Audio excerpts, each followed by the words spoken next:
Salam saudaraku yang saya kasih dalam nama Tuhan Yesus.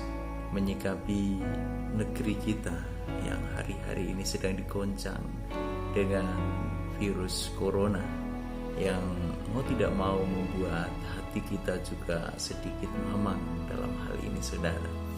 Namun demikian, saudara, sebagai orang percaya tentu saja kita harus menyikapinya dengan hati yang bijaksana. Seperti kita ketahui bahwa beberapa waktu yang lalu pemerintah sudah mengeluarkan maklumat untuk kita setiap pribadi untuk tetap tinggal di rumah dengan satu istilah, mengkarantina diri. Nah, saudaraku yang saya kasih di dalam nama Tuhan Yesus, seperti yang saya katakan tadi bahwa sebagai orang percaya sudah sepantasnya kalau kita bijaksana menyikapi ini semua. Kata bijaksana di dalam bahasa Yunaninya itu adalah sophos, saudara. Melakukan sesuatu dengan cara yang tepat dan direncanakan dengan sebaik mungkin. Ini yang disebut dengan sophos. Nah, saudara, tentu saja kalau kita mau merencanakan dan juga melakukan sesuatu dengan cara yang tepat, kadang kalau kita mengandalkan sisi manusia kita tidak akan mungkin. Tetapi saudara yang saya kasihi, ketika kita mengandalkan Tuhan dengan hikmat dan caranya Tuhan, maka kita akan mendapatkan yang disebut dengan kebijaksanaan itu. Dan perlu kita ketahui bersama bahwa kata bijaksana atau kebijaksanaan itu memang seiring sebenarnya di dalam perjanjian lama dengan kata hikmat. Salah pasal 8 ayat yang ke-12 dikatakan, akulah hikmat, padaku ada pengertian, kebijaksanaan, dan pengetahuan. Jadi jelas di situ tadi diterangkan bahwa di dalam hikmat sendiri kebijaksanaan itu ada, saudara. Nah, kalau saya berbicara mengenai hikmat di sini adalah hikmat yang dari atas. Nah, kemudian apa ciri dari hikmat yang dari atas? Hikmat yang dari Allah itu.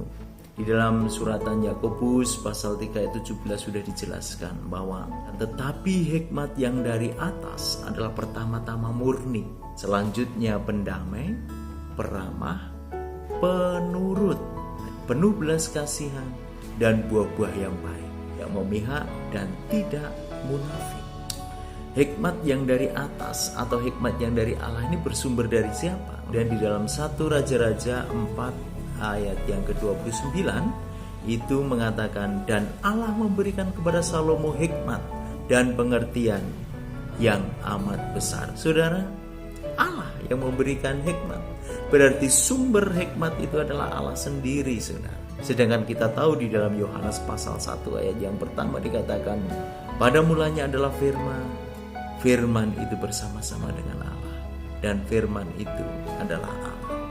Apa kata firman? Saudara, di dalam Roma 13 ayat yang pertama dalam terjemahan Alkitab yang terbuka dikatakan bahwa hendaklah setiap orang tunduk kepada pemerintah yang berkuasa atasnya, sebab tidak ada pemerintah yang tidak berasal dari Allah dan mereka ditetapkan oleh Allah. Nah, saudara yang saya kasihi, tadi saya katakan bagaimana kita harus bijaksana menyikapi hari-hari ini. Sekarang mari kita memulai yang juga merupakan otoritas yang dipakai oleh Allah di dalam membawa kita di dalam kebenaran, selain juga gereja. Jadi pemerintah ini adalah wakilnya Allah di dunia ini untuk membawa kita di dalam kebenaran. Dan pemerintah sudah mengatakan untuk kita diam di rumah, mengkarantina diri, tidak keluar rumah. Saudara, mari kita bersikap bijaksana